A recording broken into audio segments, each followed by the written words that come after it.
It is the first show of June here at CNN Student News. We are glad to have you along with us. I'm Carl Azus. A questionable crossing. Traveler with a potentially deadly illness crosses from Canada into the U.S. even after border security is told to watch out for him.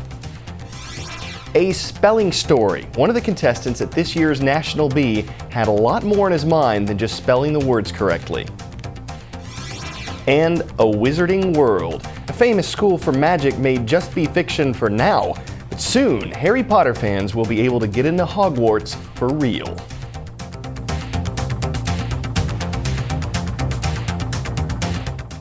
First up today, a man with a potentially deadly illness has been moved from Atlanta. Andrew Speaker is now in Denver receiving treatment for tuberculosis or TB.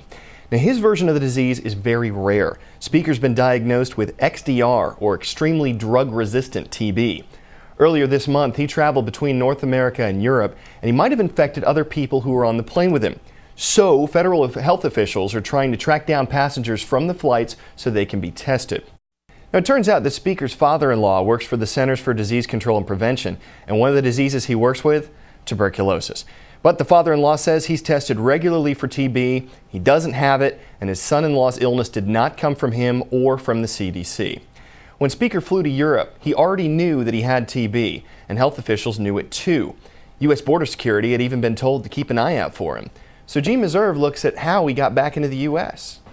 Andrew Speaker and his wife arrived at the Champlain, New York border crossing on Thursday, May 24th. According to a Homeland Security official, at 6:17 p.m., a Customs and Border Protection officer swiped Speaker's passport through an electronic reader, and an alert displayed on the officer's computer screen. But Speaker was not stopped. In less than 2 minutes, he was waved across the border. If this guy could get through, the question is who might also be able to get through, whether it's someone with a communicable disease, whether it's somebody who's wanted because of being a suspected terrorist. The system has holes in it. The Centers for Disease Control had informed Customs and Border Protection on May 22nd, 2 days earlier, that Speaker should be stopped, isolated, and public health authorities notified. The information had been put out to all ports of entry, including Champlain, and the lookout for Speaker showed up on the frontline officer's computer screen instantaneously and in an obvious way, according to a Homeland official. Even the finest and most well-regarded law enforcement agencies in the world will experience human error, says the official. Our personnel understand they have to be right 100% of the time. The Champlain Port of Entry is the fourth busiest on the U.S.-Canadian border, processing more than 10,000 people every day. And some believe the pressure on border officers to move people and products quickly could have been a factor in this incident. Senator Charles Schumer says the incident shows that border officers are understaffed and overworked along the northern border, although investigations into exactly what went wrong and why have reached no firm conclusions. In the meantime, the officer who cleared Speaker into the country has been moved to administrative duties. June1, CNN, Washington. Today's shout-out goes out to Mrs. Cavalieri's 8th grade social studies classes at Ventnor Middle School in Ventnor, New Jersey. Which of these cities is not located on the U.S.-Canada border? You know what to do. Is it Detroit, Michigan, Seattle, Washington, Niagara Falls, New York, or Portal, North Dakota? You've got 3 seconds. Go!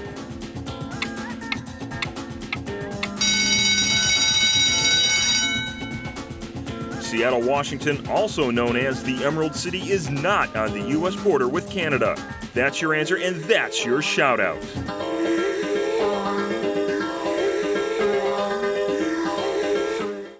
More than 200,000 people have been killed by fighting in the Darfur region of Sudan. It's a crisis that the United Nations calls the worst in the world. In our Week in Review, we find out what action President Bush is taking to stop that violence. Americans paid tribute on Monday to the men and women who have given their lives for their country, as Memorial Day events across the U.S. honored troops in current conflicts and past wars. President Bush took part in a wreath-laying ceremony at the Tomb of the Unknowns in Arlington National Cemetery. He said that America will never forget the sacrifices made by troops and their families. Moving now to the Middle East, officials from the U.S. and Iran got together this week for the country's first formal meeting in decades. The American and Iranian ambassadors to Iraq met in Baghdad on Monday. They both said they have a general agreement on their goals for Iraq. But the U.S. ambassador also expressed concerns about Iran's possible involvement in violence there. Iran has repeatedly denied that it is supporting fighting in Iraq. Back in the U.S., President Bush announced sanctions or penalties against Sudan aimed at ending the genocide in Darfur. Millions of people have fled their homes since fighting broke out there in 2003. The new sanctions prevent 31 companies and 3 people, 2 government officials and a rebel leader, from doing any business in the U.S. or with American companies. During his announcement Tuesday, President Bush said the world has a responsibility to put an end to the crisis.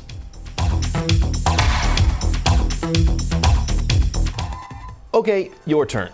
Those were our top stories of the week. What were the top stories of the school year? We're giving you the chance to play producer here. Send us your ideas at cnn.com/education and look for them next week on CNN Student News. Now here are 2 words you don't hear every day: sagittal and jardinier. The first means resembling an arrow. The second, an ornamental plant stand. Just what the heck are we talking about? Well, these words, both part of the Scripps National Spelling Bee. And Jill Doherty introduces us to a young competitor who had a lot more in his mind than just getting those letters right. As 13-year-old Kunal Saw listened to the word he had to spell, he thought of what his father told him. Visualize it. So he traced the word on his hand. Hurdle. H-U-R-D-L-E. Hurdle. Kunal, who lives in Green River, Utah, knows all about hurdles. Last July, his father, Ken, and his mother, Sarita, were deported back to their native India after being denied asylum in the United States following a long and complex immigration case. Kunal, who was born in the U.S., came back to Utah to live with his uncle. And coming back was like one of the hardest things in my life for me. I cried every day. I said that I can't go. I don't know how I'll live there without you guys. But Kunal wanted to win the Scripps National Spelling Bee, and not just for himself. He dreamed it would help bring his parents back to the U.S. It would probably draw some attention over to me, and then some of the government would check it out and stuff, and they would see that their son has proved something here, has proved himself here as a smart kid. To do that, he'd have to outspell 285 other students at the spelling bee. For a 13-year-old, Kunal has a lot on his mind, but under those lights on that stage, he says the most important thing is focus.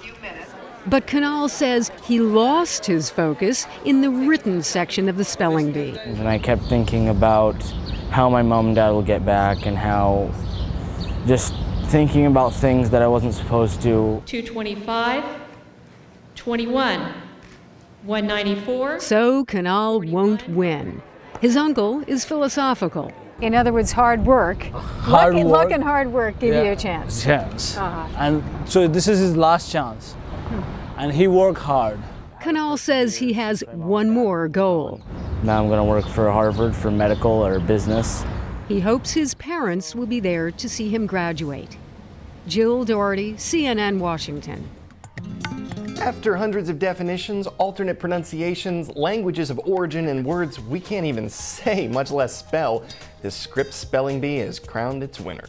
If you want to find out what superb student stands atop the summit of spellers, head on over to cnn.com/education to check out the new champ. And while you're there, check out our viewing guide for presidential debates. There won't be a CNN Classroom edition this weekend, but there will be a debate, and we've got a learning activity that can help walk you through it. You can read up on debates before the candidates face off, and then talk about where they stand on the issues after the smoke clears. And before we go today, we've got an amusement park that is right out of a storybook. If any of you Harry Potter fans ever wanted to visit Hogwarts, well, you might get your chance soon. At a new theme park in Orlando, wizards and muggles can get into the famous School of Witchcraft. The Wizarding World of Harry Potter is scheduled to open in 2009, just a couple years away. And it'll let fans of Harry, Hermione, and Ron step inside the world of their favorite characters. No word about whether he who must not be named will be invited. But that is the last wave of the wand for today's CNN Student News. We thank you for watching, and please remember to email us your top stories of the school year. Have a great weekend, everyone. I'm Carl Lazus.